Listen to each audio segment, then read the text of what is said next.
You're listening to the Options Insider Radio Network, the home of the Options Podcast. For more quality options programs, visit theoptionsinsider.com or search for Options Insider Radio Network in your podcast provider of choice. Listeners can also access all of our programming through our mobile app available in the iTunes and Google Play stores. Select programs are also available via live stream at mixlr.com/options-insider. That's mixlr.com/options-insider. Don't forget to follow along with your favorite programs and submit your own questions for the hosts at twitter.com/options, stocktwits.com/options, facebook.com/theoptionsinsider, or via questions at theoptionsinsider.com.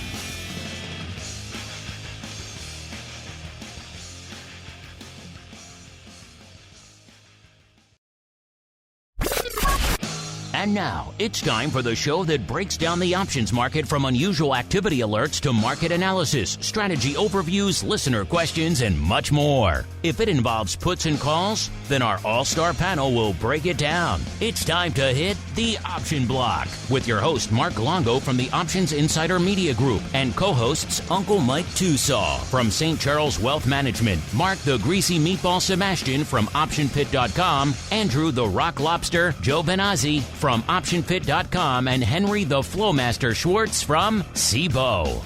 The Option Block is brought to you by Cboe. When it comes to trading volatility, trust Cboe, the creator of the VIX Index, for in-depth and relevant information. Cboe's tools and services gives you up-to-date trade insights, analysis, and positions of VIX options and futures. No matter what kind of trader you are, there's plenty of useful information to take the guesswork out of creating your portfolio strategy and to help you make more educated moves in the market. Visit www.cboe.com/VIX today to learn more. The views expressed herein are those of the speakers and do not necessarily reflect the views of Cboe Global Markets Incorporated or any of its subsidiaries, collectively Cboe. The information provided is for general education and information purposes only. There are important risks associated with transacting in any of the Cboe products or any of the digital assets discussed here. Before engaging in any transactions in those products or digital assets, it is important for market participants to carefully review the disclosures and disclaimers contained at www.cboe.com/US_disclaimers. These products and digital assets are complex and are suitable only for sophisticated market participants. These products involve the risk of loss, which can be substantial and, depending on the type of product, can exceed the amount of money deposited in establishing the position. Market participants should put at risk only funds they can afford to lose without affecting their lifestyle. And now, get ready to hit the Option Block. All right, everybody. Wow, that music means we are back. Time to kick off yet another new year. Wild. Happy New Year to all of our listeners out there. Hope you had a great end of the year. Hope you're excited, raring to go to kick off yet another new trading year. Yes, coming in 18 years ago, pretty much this week. Wild. January of 2007, we kicked off this whole options podcast thing. We said, hey, we got a website. We've got some emails. I wonder if anyone's going to want to listen to a podcast about finance, let alone options. You go back that long. This is pre-iPhone even, listeners. You had to have an RSS reader to get it. It was wild times. We thought, let's just take some of the website content and repurpose it in an audio format. And that was kind of the birth of what became the first ever options podcast. And lo and behold, now 18, wild to say out loud. 18 years later, here we are, not just still going strong, but a whole network, dozen or so shows, just crazy times. When we first launched it, people were like, what are you doing? What's a podcast? This completely unexpected ride, this wild journey, having made it what it was. It's all because of you folks at the end of the day, and more of you folks all the time. We appreciate all of you coming in throughout last year and to kick off this year. We literally couldn't do it without you folks out there. So just a wild one. I want to just tip my cap and thank all of you folks out there who made 2024 such an awesome year for the network out here. We're going to carve up 2024 in a lot of different ways over the next week and change. There's a lot of data to crunch. We're going to try to come to grips with some of it today on the show. I don't think we're going to be able to come to grips with all of it. So there's going to be a little bit of looking back on 2024 for a while. That's what we do. There's a lot of data in the world of options to crunch here on the show. And joining me to kick off the new year in high style here on the option block. First, we go off to the hinterlands of Chicago, aka St. Charles, for the first time in the will it be a mad year of 2025. It's starting off pretty wild, that's for sure. To the land of St. Charles, we are joined once again for the first time this year by the uncleist of Mike's, Mr. Uncle Mike Tosaw. He wasn't there on day one, but he joined us not quite a decade or so later, and he's been cranking along ever since. Mr. Uncle Mike, welcome back for your first option block of 2025, sir. Exciting. So I think by the calendar, that makes this the 15th year we've been doing this, because I think we started the show in 2010, if I remember correctly. You might be right. I've been too scared to go back and crunch those numbers. Doesn't seem like that long ago we did that massive party. We shuttled in half of Chicago to come over to that awesome Brazilian steakhouse. That was our 5-year anniversary. That was a long time ago. So yeah, while I know you were there, Uncle Mike, so a lot of people. Yeah, I remember that. Wow. That was our 5-year anniversary. So crazy. I gave half of Chicago Brazilian steaks. That was a fun night out there. But yeah, good times. And that laughter means we are also joined for the first time in 2025. He's been a stalwart addition to the Thursday episode of the Option Block. Our old pal, the Flowmaster, now holding court over there at Cboe with the brand spanking new title. So kicking off the year in style. He is now the vice president of market intelligence over there at Cboe Global Markets, even though we know him around here by the best title, the greatest title, the title that can never be usurped, aka the Flowmaster, Mr. Henry Schwartz. Mr. Flowmaster, happy new year and happy new title to you, sir. Well, happy new year to you and to everybody, and I'm happy to be here. And yes, I went with a simplified title at Cboe this year. I've actually changed departments, but market intelligence has always kind of been my passion.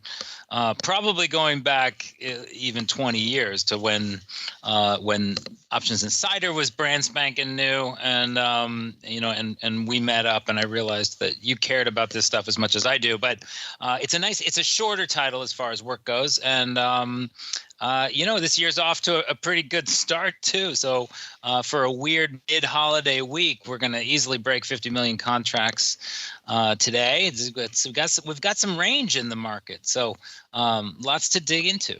All right, yeah, I said it at the end of last year. I said, watch out for the beginning of January. We've come roaring out of the gate like a lion of late the last few years, and it seems like we're going to repeat that cycle. Let's get to it now. A little bit of the old trading block. It's time to break down the latest topics, trades, and trends in the world of options. It's time for the Trading Block. All right, everybody, welcome to the Trading Block, the portion of the show where we do just that. We break down what the heck is trading. And just to show you how wild and whimsical these markets are, they turn on a dime.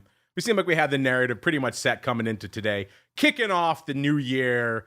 The Santa Claus rally, better late than never, into the new year. Some might argue not really a Santa Claus rally anymore, but that data point actually, I do believe, extends through the end of this week. So technically it falls in on the Santa Claus rally window. And we seem like we had the bit in the teeth. Uncle Mike and his bull squad were out in full force. S&P was rallying, the Dow was rallying, NASDAQ was rallying. All was right with the world, at least on the bull side. S&P got well north of 5,900 again, up to 5,930. So it seemed like the concerns of the last week of the year, where we saw one of the worst weeks in the market in quite some time, it seemed like those concerns maybe a little bit overdone. We're Santa Claus. He was just late. He was off doing other stuff. Now he's here, and he's bringing the market along with him. And then bam, right as the show was about to kick off, listeners, the worm turned. VIX cash at that time was hanging out around a 17 handle, pretty much even, kind of unched from where we went out the year, on Monday. And now the worm has fully turned, listeners. S&P off about 0.7%, Dow off about 0.7%, NASDAQ off about almost 0.8%, S&P back south of 5,900 again. In fact, 5,840, right as we were launching the show there. So quite the swing, almost 100 handles to the downside from where we topped out in the S&P, about 90 handles. So quite the move. Obviously, the vol worm now starting to turn yet again. VIX cash, when we kicked off the show, threatening a 19 handle, 18.75, up about 2 points from where we were just about 20 minutes ago. So a wild time out here to kick off the year. and our old pal VVIX, aka the Vol of Vol, kicking off the new year at 103. I know we have a lot of Vol prognostication games that we did at the end of 2023 and everything. We'll pay all that off on Vol Views and throughout the coming weeks. We have a lot of data to crunch and winners to pick and stuff to talk about. We'll get to all that fun even on this show in a little bit. But first, let's talk about what's lighting up our tapes out there. Let's go in the opposite order. Let's go out to the Flowmaster first. Mr. Flowmaster, kind of a wild start to the year, sir. What's catching your eye out there? Well, yeah, for this morning, we were up 30, 40 handles in the futures, and, it's kind of looking like we were shrugging off that December sell-off. I mean, the year was incredibly strong for equities. So, we went into December up, 27, 28% in the S&P, coming on top of the year before when the market was up over 20%. So to kind of have a 2-year span where the S&P is up literally 50% is a very, very rare occurrence. And December was pretty rough on equities. I think we were down about 5 or 6% in the S&P 500. But because we were up so much year to date, unless people really got themselves whipped around, we're still sitting on pretty good gains. So I was just tabulating some totals. So total option volume. Subject to OCC putting out their final stats, but I'm pretty sure that I'm going to match them. 12.2 billion contracts. That's up over 10.5% from the year before. So came out to, it was pretty clear we were going to get there. The big trends last year that were really driving growth were, the 0DTE option activity. Although the growth kind of slowed down, it still was an incredibly strong segment of the market, right? especially in SPX and SPY, but also in Qs and NASDAQ. And that was a big driver, and retail single stock activity really came roaring back. And I've mentioned before, when the equity market is really, really strong, you kind of have a wealth effect. Retail customers really trade more when markets are doing really, really well, and that's exactly what we saw last year. So it'll be interesting to see how this year plays out. You can have both sides of it, right? There's a lot of people saying that this, the new administration. We all know who that involves, is going to be very, growth friendly, easing on regulation, things that kind of can hold equities back. But at the same time, you've also got equities at pretty rich valuations by most PE measures. So we're gonna get another up 10+% year. Maybe, I don't know, but still, incredible markets. I'm actually trying to put together a nice little options flow quiz on 2024. So if I can get that to work, I'll share it with you and with the listeners. But just, we had so many records last year, all over the place from total volume, average daily volume. We came in. We finished last year, average daily volume was around 48 million contracts, 48.6, I think. And looks like today's gonna start the year off over 50 million, possibly 52 million contracts. So lots of action. Lots of action indeed, listeners, as we go out to the Uncle List of Mike's. Uncle Mike, we'll get your thoughts on last year in a second. By the way, my producers did just clarify for me, we launched the wild business that was the option block. The first sneak preview hit the airwaves on September 16th of 2010. So we're not quite at 15 yet, Uncle Mike, but we're closing in. It is quite the impressive record. So in September, we'll have to have a big wild bash. What do you think, Uncle Mike?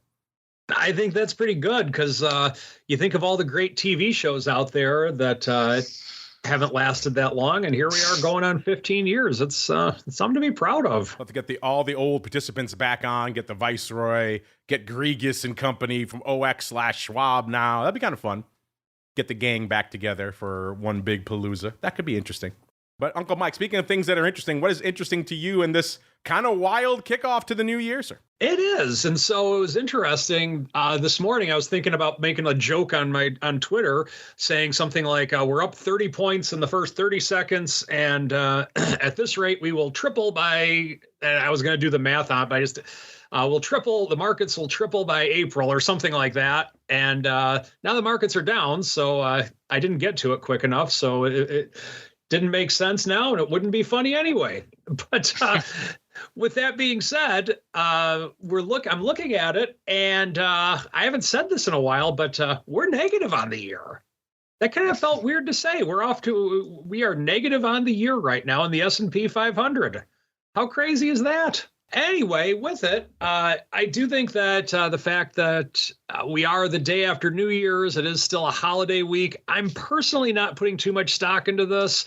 No pun intended. I think that the real trading, if you will, is going to start next week. I think that there's still a lot of people out in the Hamptons, if you will, and regardless of where volume is or is not, I think that we're going to have a more accurate feel for what the market's going to do this year next week. So we are down, 0.67% on the day in the S&P right now, but we'll see where it goes. And there was a point to where we were ahead on the day.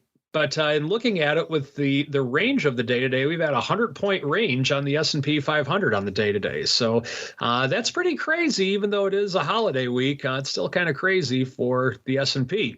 With that, we have not a lot of movement in bonds. We're relatively flat all across the board there. We're getting a little bit of a bid in about a 2% move in silver, about a 1% move in gold. So there is some movement going on around there.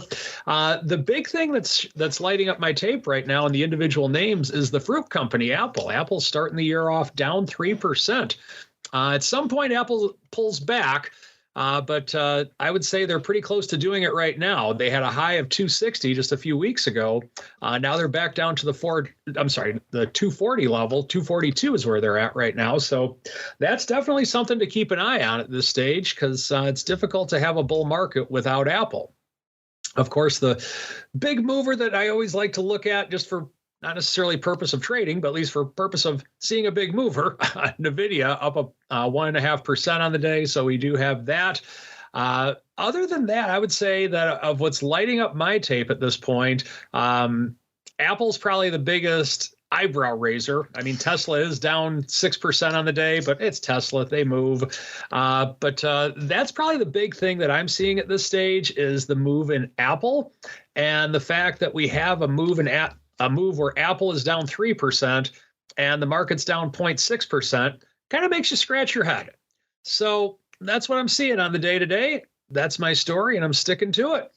We'll get to all the fun from last year in a second. First, let's just pay off really quickly some fun we're seeing out there today. Once again, this has kind of been an interesting and or a troubling trend over the last week and change out here, which is the market's been turning red, at least has some whipsaw action early. Usually those are both good indicators that we're going to have some VIX action, and yet today, not the case. Only 204,000 contracts on the tape against the seasonally sleepy 688 for the ADV. So it doesn't seem like we're even going to hit that today on a wild whipsaw day, unless, of course, this blood red tide continues. SPY, though, banger day, 6.35 million. So another day, weird disassociation between the S and SPY and VIX. Kind of weird. SPY's already almost at its ADV. Same thing for the S, 2.25 million. Out there, 3.1 and 7.1 million respectively are the S and SPY's ADVs right now. So both almost there. Probably might get there by the end of the show even. Small caps about almost 900,000 contracts. We've seen them at this level for a while. ADV about 1.5 million. And the Qs, 3.25 million, almost at their ADV of 3.93 million. So everything else roaring out of the gate. And once again, it seems like VIX forgot to wake up out there. So this is a weird trend. We need to investigate this a little more as to what is keeping VIX. Is it just the VIX crowd, aka the folks in France and the folks are out in the Hamptons? Is they're all still on vacation? Nobody's coming to play? Is there that much disassociation between the folks slinging the S and the folks slinging VIX these days? I don't think so. But a weird disassociation going on there for the better part of the last few weeks. Is it a hot day in single names? The answer is not quite. We're coming a little early to this number, so that could also be contributing to this lower number. But 276, again, it is the first day of the year. You don't expect a banger, but look at the market levels. Maybe you'd be forgiven for expecting more. 276 for number 10, AVGO, aka Broadcom. I'm going to kind of bang through these listeners because we got a lot to get to today. Number 9, it's the Monster, 285 on the tape. Number 8, if you don't like MSTR, how about a little MSFT? Number 8, 286,000. Uncle Mike just talking about that one. Number 7, the Amazonians, 337 on the tape. Number 6, keeping it in the A tech names, it is AMD, 355. Number 5, SoFi, 405 on the tape. Number 4, our old pal Palantir, Is he palling around out there today, listeners? No. The answer off another $2 or about 2.6%, 73.65 for number 4. 440, that is Palantir. Number 3, Uncle Mac was just talking about the fruit company Apple having to cut some prices in China. Probably never a good thing. Usually what's weighing on the stock, that seems to be at least what's weighing on the stock out there today. About 900,000 contracts on the tape. So a hot day for Apple. Haven't seen them at this level this early in a while. Number 2, it's Nvidia, 2.27 million. And the big dog, Tesla. Obviously, a lot of bad headlines surrounding Tesla coming out over the weekend. So 2.41 million. In this new Trump regime, you might see Tesla take the crown back again, which is kind of interesting. Also, they had their sales data. Also not great numbers from those as well. So a lot of things conspiring to put those Tesla numbers at the number 1 spot, 2.41. All right, let's get to some of it now. Listen, again, there's a lot to unpack for the mad year. We could just do multiple episodes just on the odd block trades and trends that really stood out to us. We'll get to all that fun in a second. But right now, looking back at the mad year that was 2024, what really stands out to you from an overall options or volume or volatility or any sort of overall perspective? Mr. Flowmaster, we will start with you. You kind of already broke down that it was a record volume year. And you're right, we're waiting for our friends from OCC to officially confirm that. Given their track record, that press release will hit my inbox the second we go off the air for this show. But we shall see. The folks at OCC like themselves a good holiday. But that said, Mr. Flowmaster, aside from the overall volume numbers, as you look back on the mad year that was 2024, and we'll get to some of the odd block fun in a second, but what really stands out to you, sir, as you look back? Well, it was an interesting year, right? We started out, it was pretty smooth sailing. The market was just trudging higher, realized volatility was low. And then we kind of came into summer, right? And that's that, the end of summer was when we had that big Tokyo sell-off, that whole yen carry unwind was the explanation. But that was a pretty serious little vol shock, and it's funny. I was really trying to think about, we know it's record volume clearly, but was it kind of an unusual year in terms of, market performance and specifically volatility, and so I'm pulling some of the data, but, my guess is it really was kind of an average year. We do get vol shocks every once in a while, every couple of years. This, that one in August was a sharp one, right? The VIX basically went from kind of the low 20s to, briefly over 60, but not a very tradable over 60. And then kind of, stayed in the 30s for, a few days, but it was a very, very quick reversion. And, we talk about this a lot, as it feels like the reversion to the mean, or at least kind of, the sellers that come into the market that, maybe are really comfortable with the mean reverting behavior, really came back very, very quickly after that early August spike. So it was a little bit of a lesson, I think, to traders, both kind of retail and institutional, that, if you have a hedge on, there are times where that's exactly what you want, but you also have to be really, really, careful and have a very good plan on how to monetize that hedge. Some of the smartest people in the business are really connect hedge performance with what do you do with the gains from the hedge. So, if you'd plowed that, the money right back into the market, you would have really killed it in August. But it's obviously very hard to do, because when, stuff is hitting the fan, people do get a little bit panicky. So, what stands out to me, obviously the kind of the MicroStrategy, performance, or the way that stock is kind of morphed into something, I think is a big story for last year that continues. But really, it was one of those years, kind of we had growth in every segment, and even though the ETF option volume growth was kind of the lightest, I think it was around 3%. You still had a lot of really interesting innovation in that space. So even if you don't see the growth in ETF options, a lot of these new ETFs are using options, right? You have all these yield strategies. There's a whole universe of yield products, which customers are kind of figuring out and putting to use, that basically sell options. Some of them sell daily options. So, I think it was just kind of that kind of a year. We had everything going on. I don't think there was one overwhelming theme. except that, just lots of volume. And I will mention flex option volume, which I know for the retail community is not much of a factor. That set a record as well. We saw, almost 1 million contracts a day printing in these flex options, which, right there, there's all sorts of incredible innovation and creativity that people can, put those options to work doing. So I think we're going to see more when it comes to that. And, I hope 2025 is continued growth because, last year was the fourth straight year in a row of really, really solid growth.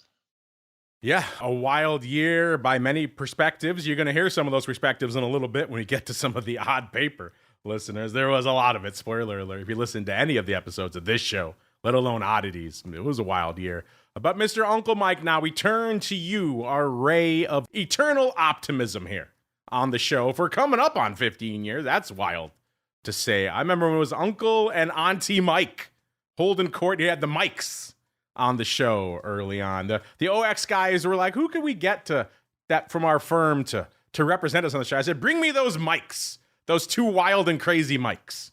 I think I could do something with those crazy kids. And lo and behold, it has worked out, Mr. Uncle Mike. But I digress, sir. What's catching your eye out there or what should I say, what caught your eye in the wild and woolly year that was 2024, sir?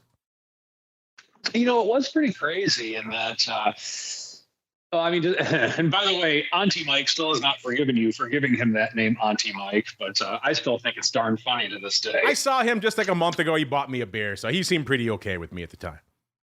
Well, that might be the case. Were you having stomach issues after you drank that beer? Yeah, maybe he's spatting it. I don't know. We'll see. That could be. But anyway, in looking at last year, I want to expand a little bit on what the Flowmaster Henry was saying, at least on August 5th. In that DTEs, even though I can't prove it, I think DTEs definitely played a part in that somehow, some way, whether it was through puts on SPX or calls on VIX or whatever the case may be. And I think that's something to where I think that may have changed the world slightly. And the reason I say that is because, and this is a day that I've looked at quite a bit, is that I'm small potatoes by comparison to the Goldman Sachs's and the Morgan Stanleys and all the big wigs that are trading much more paper than I am for my clients. But I know, at least from my standpoint, if the market's crashing, I do not want to sell because the market continues to make all-time highs, as I've said on the show many times. I am a perma bull. I don't want to sell. And if you were to say to me in general, as a bullish fund manager, if you will, or at least in my case, as a bullish client manager with some SMA type stuff, if you will, if I had a choice between selling shares or buying puts, in general, my inkling would be to buy a put 10 times out of 10. Because what I fear most of all is selling the low. As a bull, which is where most paper is in this market, you never want to be the one to sell the low because, I thought you're a bull. Why are you selling on the low? That doesn't look good to clients when the market comes back. Now, obviously, if you sold right before a 20% downturn, if you sold in March of 2020 right before COVID, you look like a genius. But in reality, bulls like me don't think that way.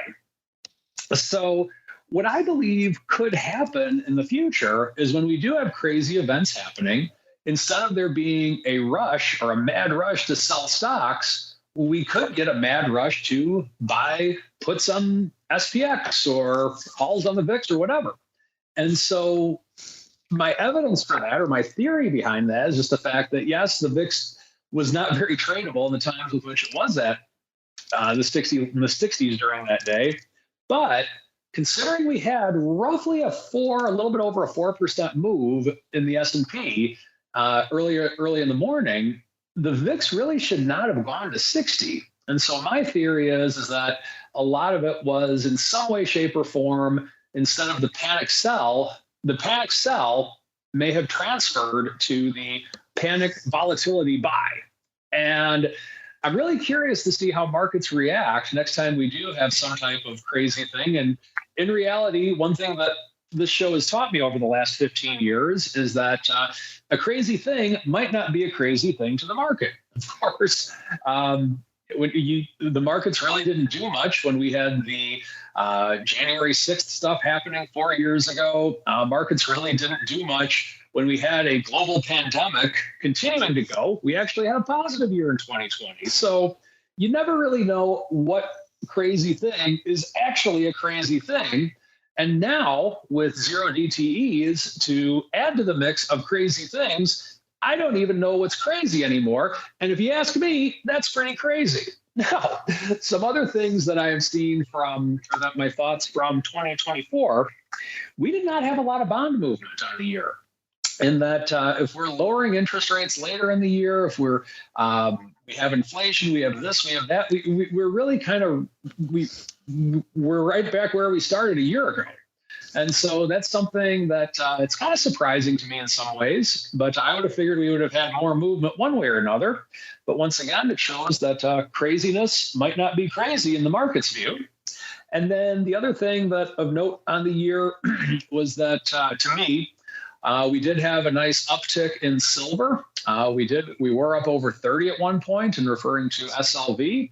We've pulled back a little bit since then, but we did have our first fairly significantly up year in silver in a long, long time. So that's another thing that caught my eye on the year. So those are some things that I saw in 2024 that were interesting. The fact that we are near all-time highs going into 2025. It's obviously a good thing for those of us bulls out there, but in a look ahead, I'm long-term bullish, but definitely short-term cautious. And that's my take on things. Long-term bullish and short-term cautious could also describe the outlook we're seeing today. Everyone was super optimistic out of the gate, and then bam, legs cut out from under them today. Is that going to be the year we have, listeners? I suppose we'll find out as we get into a just epic look back at the madness that was 2024 right now on the Odd Block. It's time to break down the most interesting, unusual, and downright questionable options activity that's been identified by theoptionsinsider.com. It's time for the Odd Block.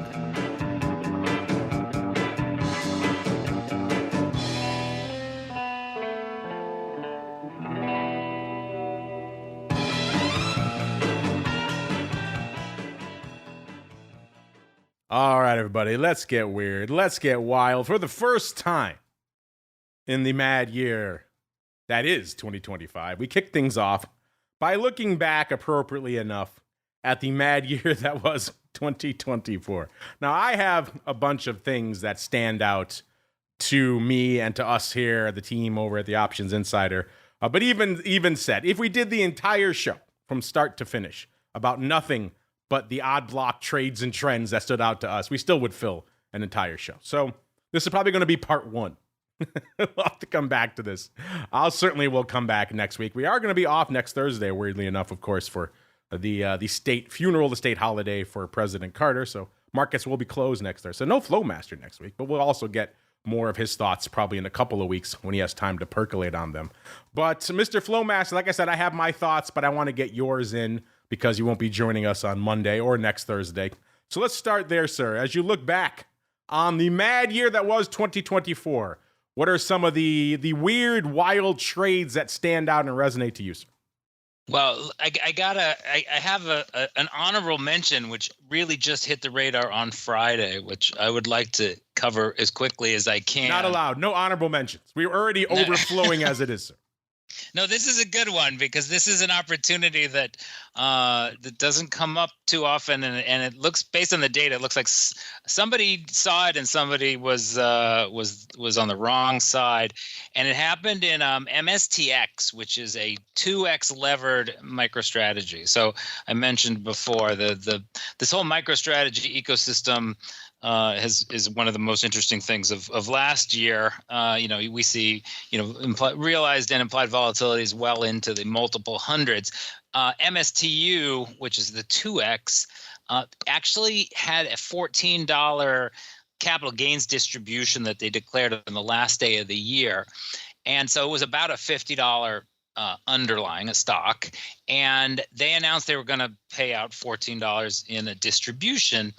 And now this is when it gets pretty interesting, because this was the last day of the year. I imagine not everybody was really around to kind of handle these corporate action types of things, and so they actually had trouble opening up the MSTX option classes. We saw a couple exchanges just didn't open them for the first 15 or 20 minutes.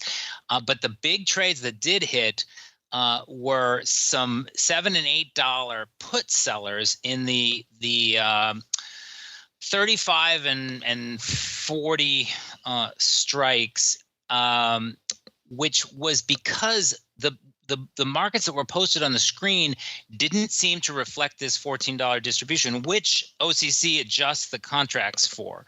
So if you want, I guess the easiest way to think about it is so the stock opened up at $35, okay, down $15, except that OCC is adding the $15 in cash back into the contract. They're adjusting those contracts. So for somebody that owns an option, there's actually no impact. Okay, you don't get hurt by any sort of distribution where the contracts are adjusted.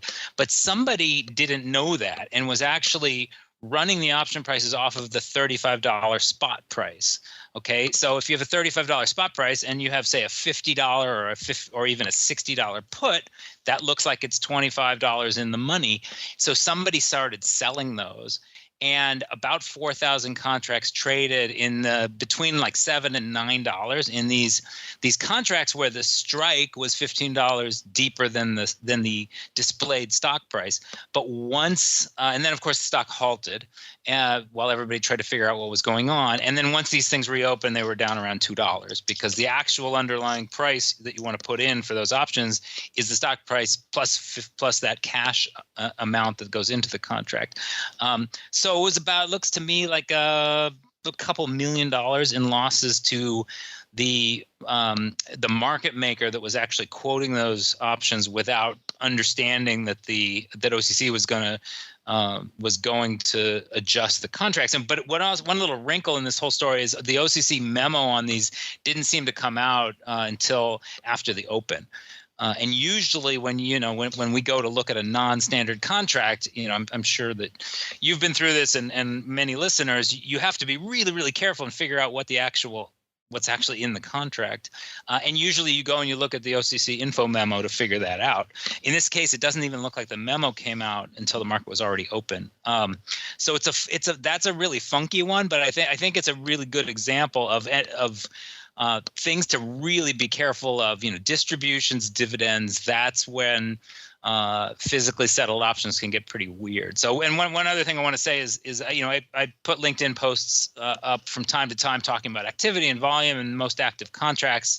And MicroStrategy was in the top list for several months last year, and somebody mentioned that these levered products made them very nervous, and they were especially because MicroStrategy itself is a levered Bitcoin play effectively. And what's funny about this is it's a little bit of a I guess I'd call it a mini disaster, but it doesn't look to me like any customers got hurt. It actually looks to me like some professionals got their butt kicked. Yeah, you got to stay on top of those distributions. What a terrible way to end your year. You're a market maker. You think you got everything wrapped up. You probably got the junior guy on the desk, right? That probably contributes to this, Mr. Flowmaster. You don't have the super senior risk manager. He's off at the holiday party or in the Hamptons or in the south of France. You've got his cousin Tony running the desk.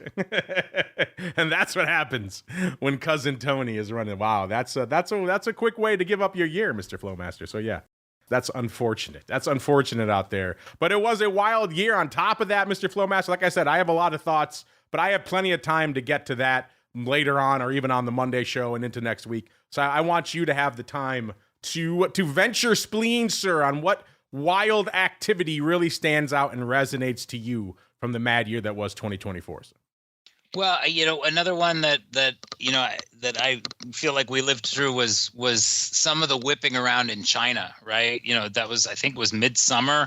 Remember names like PDD, Pinduo, going from I I believe it went from about 40 to about 160 in just a few weeks, and got very, very whippy as the Chinese government started to talk about some measures they were going to take to stimulate the economy. So there's plenty of other instruments. China almost trades in a lot of cases like just one big unit. So KWEB and lots and lots of the Chinese ADRs kind of had that same behavior. So that was kind of a wild ride, and I think it's still something that people keep an eye on. And we had some meme type of plays. Things continue to we still see some 20-25% moves in some of these little names, and when I pull up the biggest movers and the screen is full of double digit movers that are under $5 or $10, that really points to kind of a lot of meme style flow. So I think it was, like I said before, I think there was a little bit of everything last year, and the truth is for buy and hold investors, it was an amazing year, right? So if for people that never touch options and then they're probably not listening to the show, but as long as you had your money in equities, you probably had a really good year.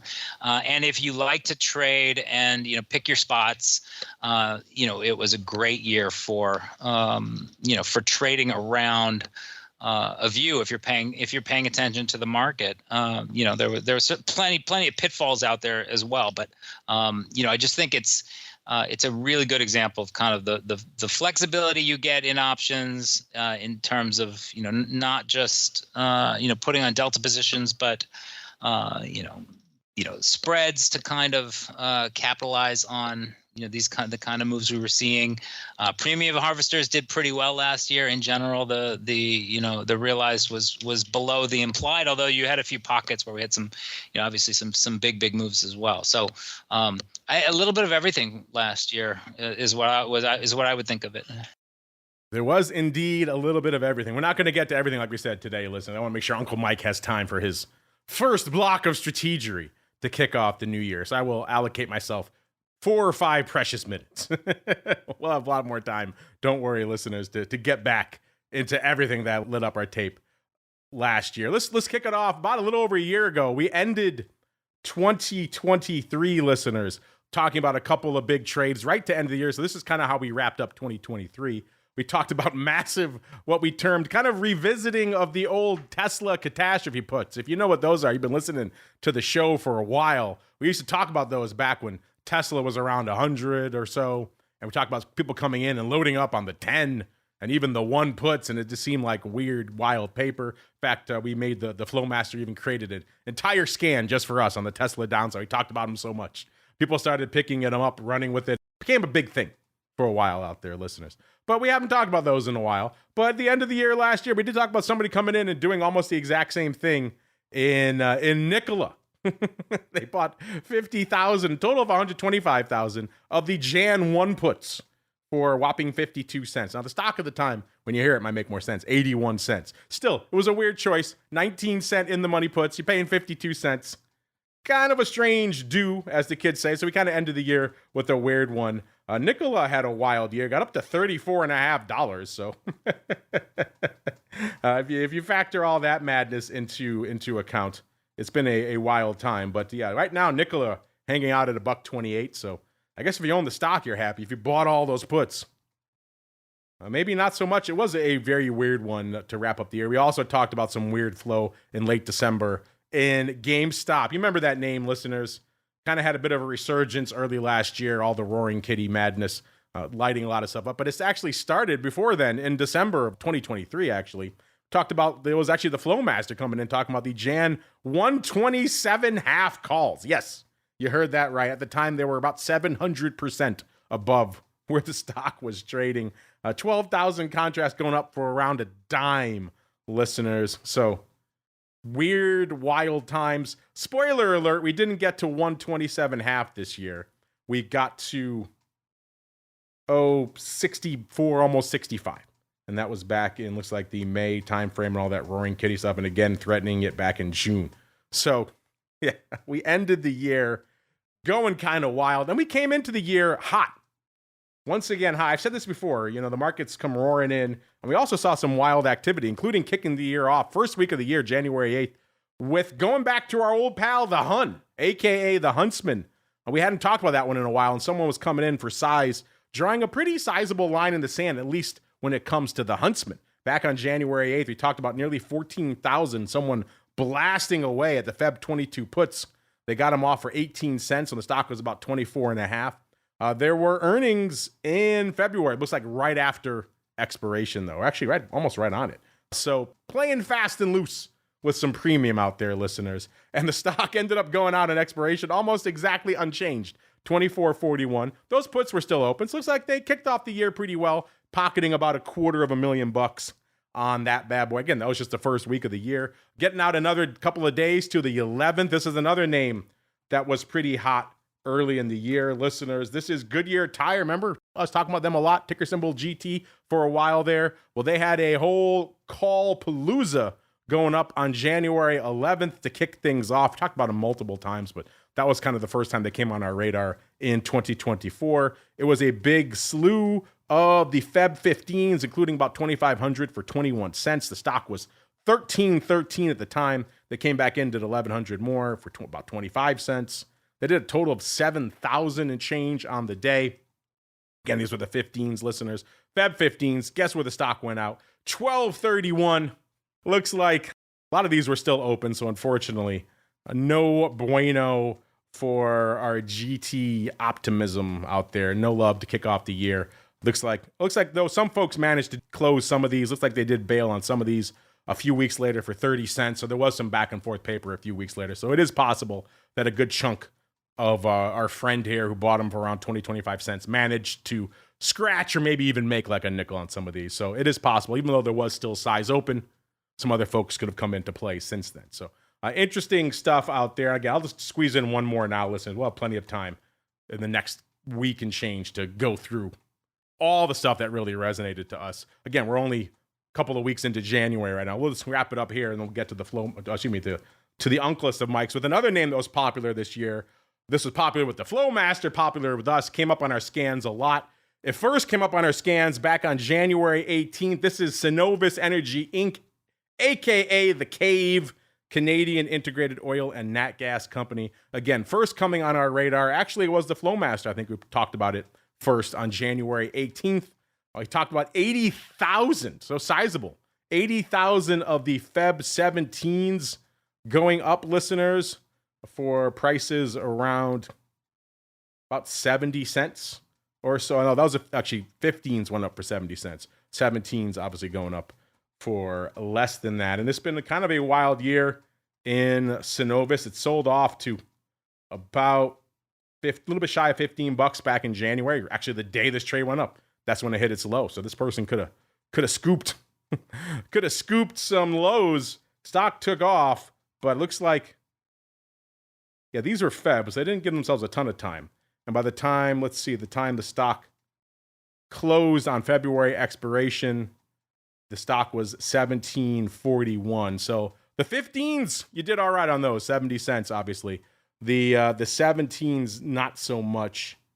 Again, it depends the exact price they opened them at. But there were still about 70,000 of these open on expiration. So probably a sign that most of those folks ended up not doing great. But that said, the stock continued to take off after then. So if they let this stock come to them, if they got assigned on these options, the stock topped out in April at nearly $22. So if they kept it through that run, they could have been looking good. All right, that's just a few weeks into the year, listeners. We had a lot more, including that same week. Let's just one more really quickly. We had one of our trade of the year contenders. Actually, not that same week.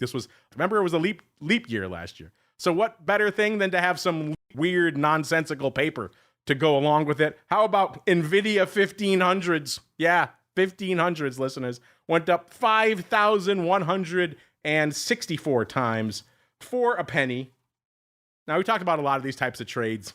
This is obviously a risk management trade. Someone got tapped on the shoulder, said, hey, take off your upside risk, take off some skew risk. So they end up doing this. The thing that boggles my mind is that they do this. There's so many things you could do. Just the fact that there are hundreds of strikes below the 1500s that are offered for the same price. If you want to buy options for a penny, in April. You could have gone well below the 1500. That to me boggles my mind. There is never an economic reason to go hundreds of handles past where you have to for the exact same price. Yet they do it routinely. NVIDIA is just one of these. So this is a trend we hadn't really seen that much in the past, and it seems like it's suddenly the thing to do in the world of options. So we need to do a little bit more digging into what is behind that, but that is kind of a weird one. People making zero economic sense always makes me scratch my chin and say, what are they up to? You know what else makes me scratch my chin? It's the strategy block. So let's get to it.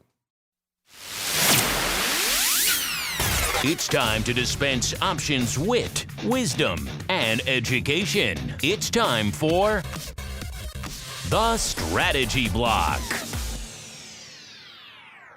All right, Uncle Mike, I could have gone on for another hour, but I wanted to save you time to do your first block of strategy for the year. What you got for us, sir? Well, wasn't expecting to do one on a Thursday, but excited to do one as always. That's true. It is a Thursday, isn't it? I'm just feeling my oats. I'm excited. You got one for us? Can you handle it? Oh, I can handle it. I've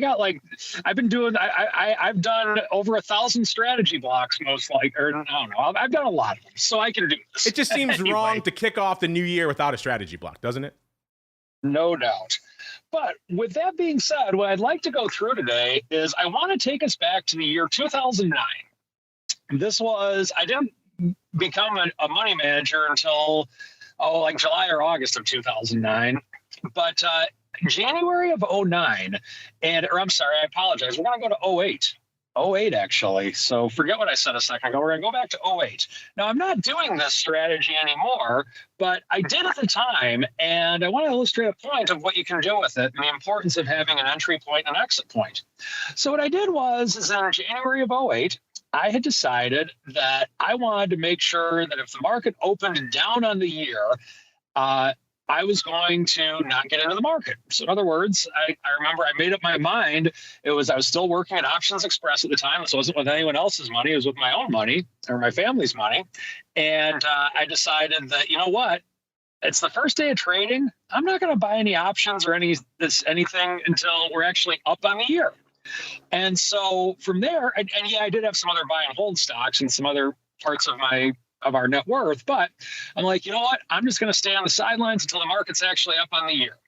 And so the market never went up in 08. And as anyone who was around in 08 knows, 08 was not a pleasant year at all if you were a bull. And so I stayed disciplined with that part of our money, and it became very fruitful to me. And theoretically, I beat the market by 40% that year.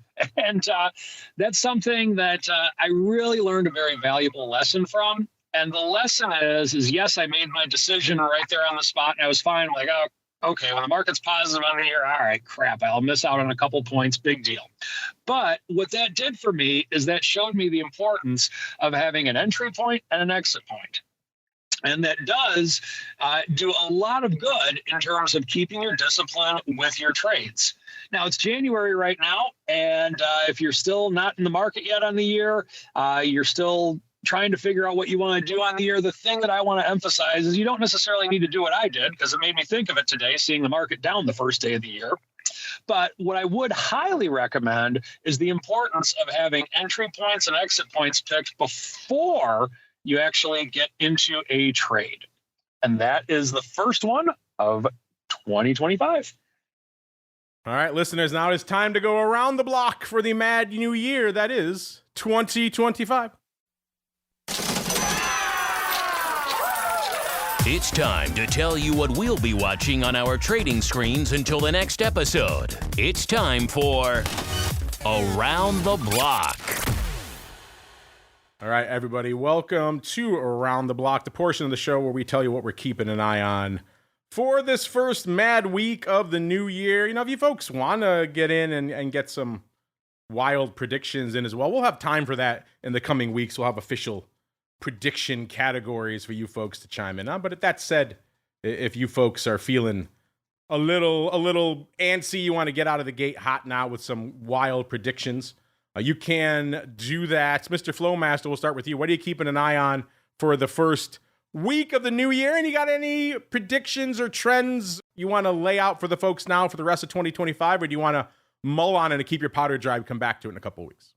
You mentioned keeping some powder dry. I think that's actually pretty important for this year. In a way, the consensus just seems to be a little bit, so rosy about how business is going to do under this administration that makes me a little nervous. Just when everybody kind of seems to be leaning the same direction.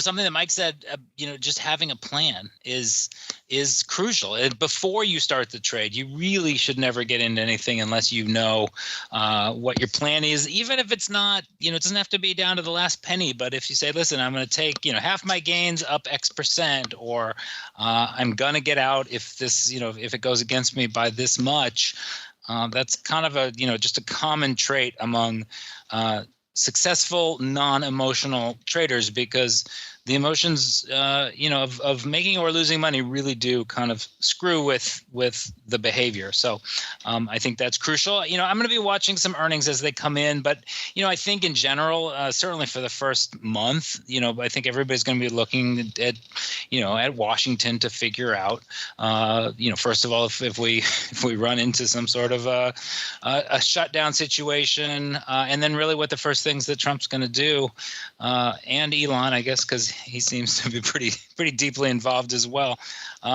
So I think it's going to be a macro. Probably my feeling is it's going to be kind of macro driven for at least the first 3 to 6 months, and then maybe kind of people get back to a little bit more individual, stock characteristics.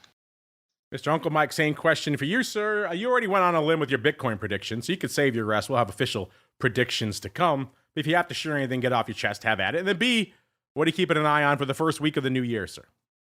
So, for the predictions for the new year, I'll stick by my crazy Bitcoin prediction, but and that's pretty much the main one that I have. I am looking at this just from a very cautious viewpoint.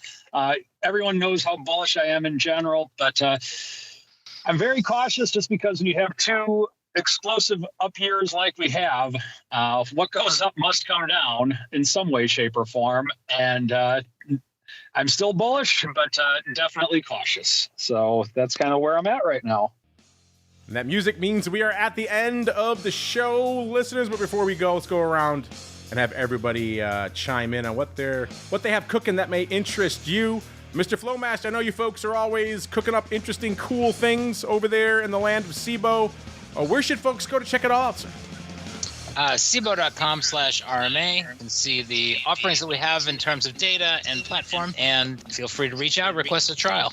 Cboe.com/RMA, the place to go to kick the tires and light the fires. And Mr. Uncle Mike, sir, where should folks go if they want more Uncle Mike goodness in their lives to start the new year?